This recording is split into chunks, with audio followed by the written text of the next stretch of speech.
दिखाइए उनको और मारना है। अब आइए साथ में और मारिए सर।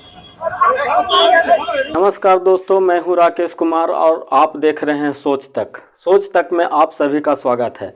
जैसा कि आप इस वीडियो में देखें, एक बच्चा चिल्ला रहा है कि मेरा क्या गलती है सर, मैंने क्या गलती किया है, मुझे क्यों पीटा जा रहा है सर।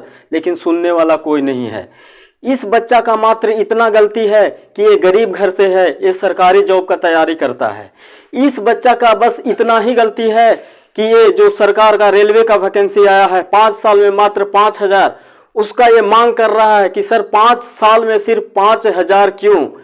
इस बच्चा का मात्र इतना गलती है कि ये शांतिपूर्ण ढंग से सरकार से मांग कर रहा है कि सर 5 साल में 5,000 ही वैकेंसी क्यों। और इस बच्चा का इतना पीटा जा रहा है, दौड़ा दौड़ा के पीटा जा रहा है, क्योंकि इस बच्चा का मात्र इतना गलती है कि ये तानाशाह सरकार से मांग कर रहा है, तानाशाह सरकार से अपनी शांतिपूर्ण मांग रख रहा है कि सर मेरा गलती क्या है, आप मुझे क्यों पीट रहे हैं सर, मैं तो शांतिपूर्ण, मैं सही ढंग से सरकार से मांग कर रहा हूं कि रेलवे की वैकेंसी को और बढ़ाया जाए। 5 साल में आप सिर्फ 5,000 वैकेंसी दिए हैं, इस वैकेंसी को और बढ़ाया जाए।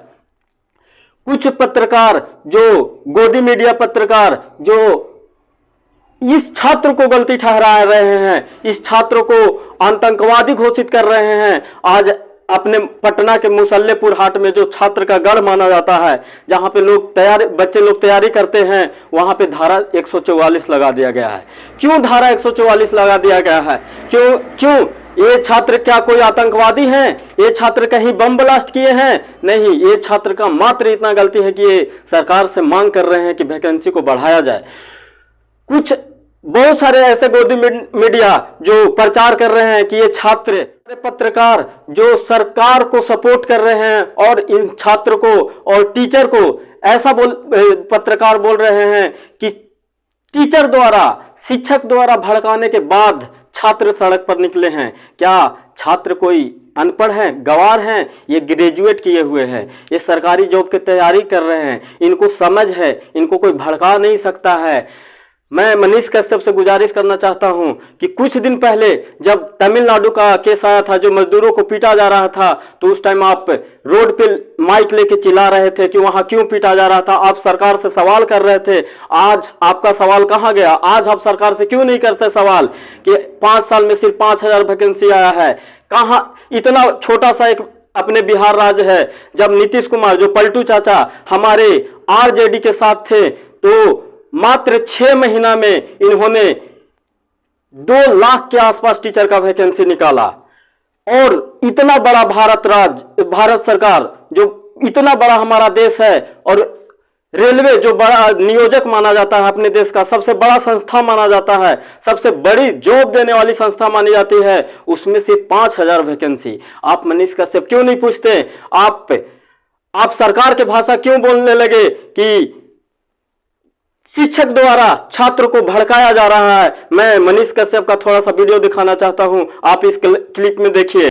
रेलवे एएलपी का परीक्षा होने वाला है और शायद 5,600 वैकेंसी आया है। इस वजह से बहुत सारे छात्र परेशान हैं और वो लगातार जो है अपनी मांग को मनवाने के लिए अलग अलग जगहों पे प्रदर्शन कर रहे हैं और प्रदर्शन कर रहे छात्रों पे लाठी चार्ज भी हो रहा है। तो पुलिस से मैं विनती करना चाहता हूं कि जब छात्र सड़कों पे प्रदर्शन करें तो उन्हें समझाने का प्रयास किया जाए, ना कि उनके ऊपर लाठी चार्ज करने का प्रयास किया जाए। कहीं भी छात्रों के ऊपर लाठी चार्ज नहीं होना चाहिए। और बिहार का राजधानी पटना के राजेंद्र नगर में बहुत सारी जगहों पे जो है वो लाठी चार्ज हुआ, इसकी हम लोग निंदा करते हैं और ऐसा नहीं होना चाहिए। साथ ही साथ फ्रेड रोजर नामक एक महापुरुष ने कहा था कि जो कोई भी बच्चों के जीवन को बदलने के लिए थोड़ा भी प्रयास करता है वो नायक होता है। तो अगर आप नायक हैं तो छात्रों के जीवन को बदलने का प्रयास करें, ना कि जो है उन्हें बर्बाद करने का प्रयास करें। साथ ही साथ बहुत सारे अखबारों ने, बहुत सारे चैनलों ने बहुत सारे खबरों को प्रकाशित किया, जिसमें एक खबर यह भी प्रकाशित हुआ कि रेलवे एएलपी का आंदोलन को बड़ा रूप देने के लिए बहुत सारे पार्टियों के लोगों ने साजिश किया, जिसमें बहुत सारा स्क्रीनशॉट वायरल हुआ है, जिसमें कहा गया कि इस स्टेशन को घेर लो, इस थाने को घेर लो। बाकायदा वो स्क्रीनशॉट है ग्रुप में जो मैसेज, ये चीजें है। कुछ शिक्षक लोग भी जो है बच्चों को भड़का दे रहे हैं।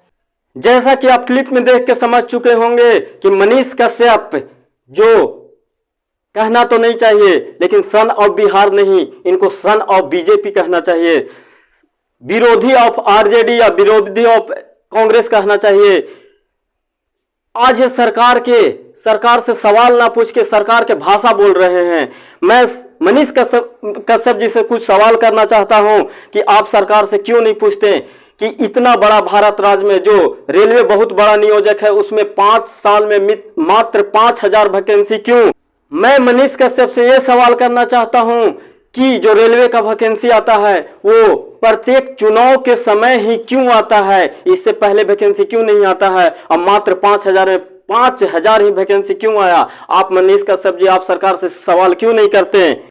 आप सरकार से क्यों नहीं सवाल करते कि बार बार छात्र, मजदूर और गरीब वर्ग के लोग को ही सड़क पे दौड़ा दौड़ा कर पीटा जाता है? मनीष जी, आप सरकार से सवाल क्यों नहीं पूछते कि जब छात्र शांतिपूर्ण सही ढंग से संविधान के मर्यादा को मानते हुए शांतिपूर्ण से जब सरकार से रेलवे वैकेंसी बढ़ाए जाने का मांग कर रहे हैं, तो इनको दौड़ा दौड़ा कर क्यों पीटा जा रहा है? आप सरकार से क्यों नहीं पूछते कि मुसल्लेपुर हाट में जो छात्र का गढ़ माना जाता है, वहां पे धारा 144 क्यों लगाया गया है? और मैं अहम सवाल मनीष कश्यप से करना चाहता हूं कि आप सरकार से क्यों नहीं पूछते कि जब नीतीश कुमार बीजेपी के साथ थे तो बिहार में कोई रोजगार नहीं था, कोई शिक्षा का कहीं वैकेंसी नहीं था, और जैसे ही उन्होंने आरजेडी तेजस्वी जी का दामन थामा और तेजस्वी जी के साथ हाथ मिलाए और मुख्यमंत्री बने, तो इतना वैकेंसी कहां से आया? और एक अपने विशाल भारत विशाल देश में इतना कम वैकेंसी क्यों? तो मनीष कश्यप जी, आपसे गुजारिश है कि आप अपने छात्र को, अपने यदि उनको सपोर्ट नहीं कर सकते तो कृपया हाथ ना खींचे, उन्हें गलत न ठहराएं। और आप शिक्षक के बारे में बोल रहे हैं कि शिक्षक उनको बहका रहे हैं, भड़का रहे हैं, तो कोई बच्चा, जो छात्र हैं वो ग्रेजुएट किए हुए हैं, ना कि कोई अनपढ़ गवार है कि उनको कोई भड़का सके। जय हिंद।